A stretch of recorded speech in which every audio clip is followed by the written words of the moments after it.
Господи Ісусе Христе, Сине Божий, помилуй меня грешного. Svetio Duh. Amin. Возлюбени во Христа Бога, браći i sestri, Hristos se voznese. Vistina se voznese. Hristos se voznese. Vistina se voznese. Hristos se voznese. Vistina se voznese. I radosti donese. Ovo je golem, isključitelno golem, hristijanski praznik. Naši narod go narekao spasom. I to ime što naši hristijanski narod mu go dava na praznik od Voznesenje Hristovo, ne točno. Mnogo točno, mnogo precizno. Vo pojmo spasovne sodrženo se vkupno značenje na praznik od Voznesenja. Hristos najprvo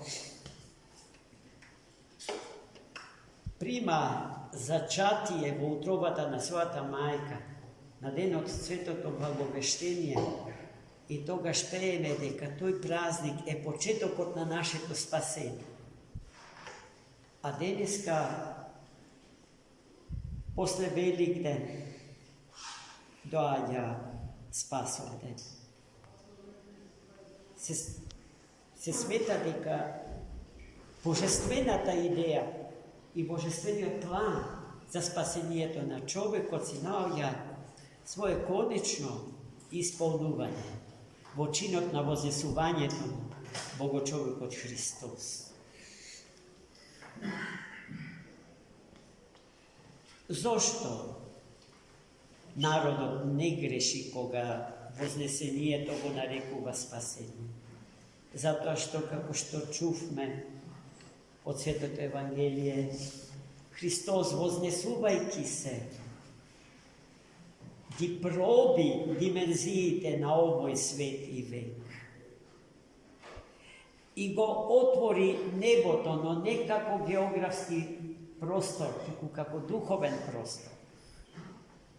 Небото духовно, како небесната татковина наша, е над небото што е над главите наши.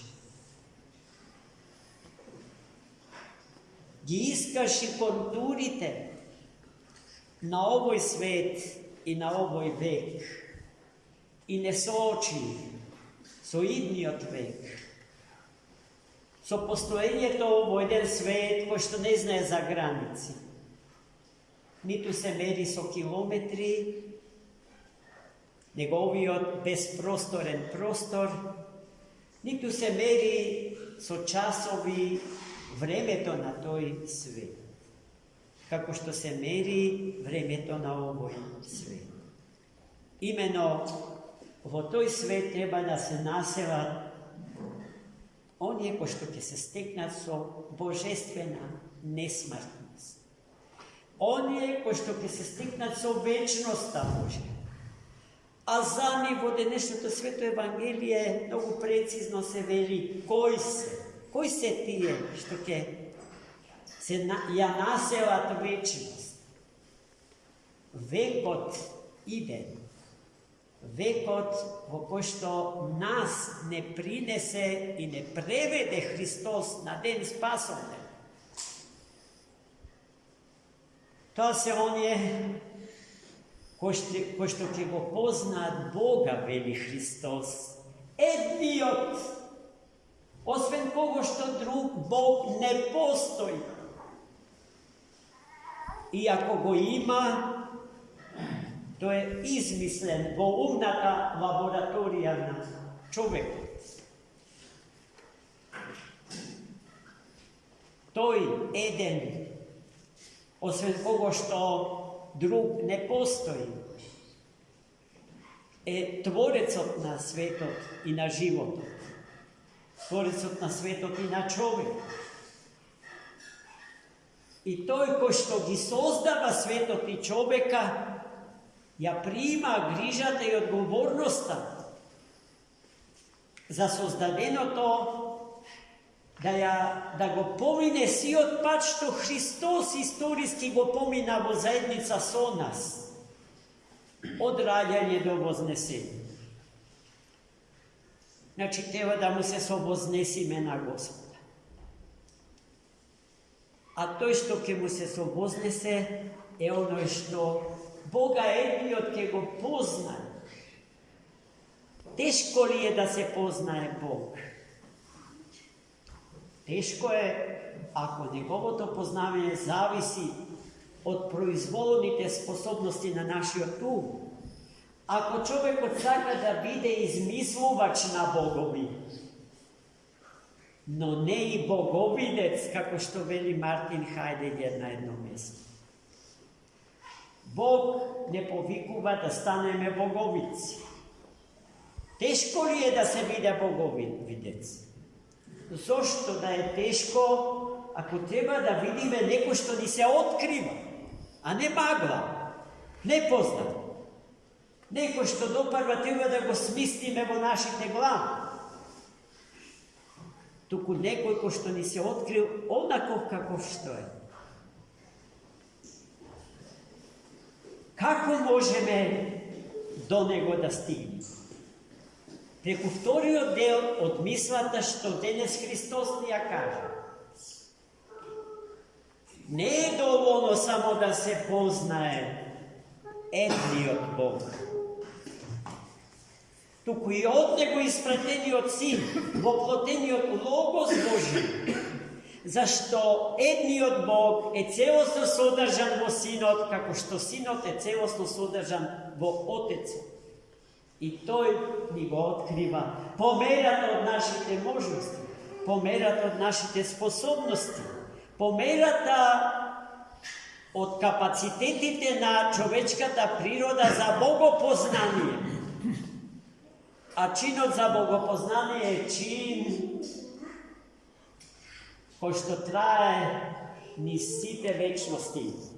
Не може историски да биде познаено нешто што не знае за почеток и за крај.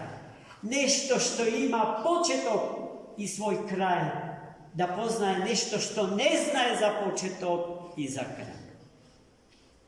Тоа, второто, се познава низ сите вечности.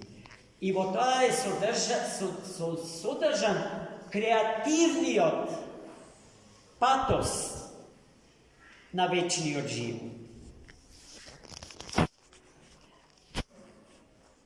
Ако таа нотка на креативност отсуствува во вечноста, Достоевски со право не соочува со невидена досада. Вечноста не е ниту простор, ниту време за досадување. За креативно сопостоење со вечниот и несоздаден Бог наш, животодавецот и спасителот наш. Тој кој што создава и спасува. Не заборавите, дека во Светото Писмо Христос Бог не соочува со опасноста од појавата на неброени спасители и пророци. Меѓу нив вели ке има и такви што ќе располагат со способности мртовци да воскреснат. Но во што е лагата нивна? Во неможноста да воскреснат еднаш за секогаш. Нивното воскресение е воскресение за смрт, а не за вечен живот.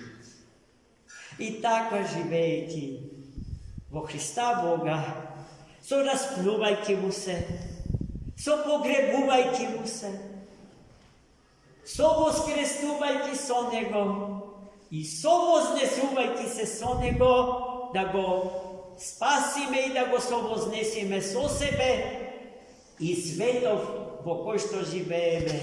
Амин.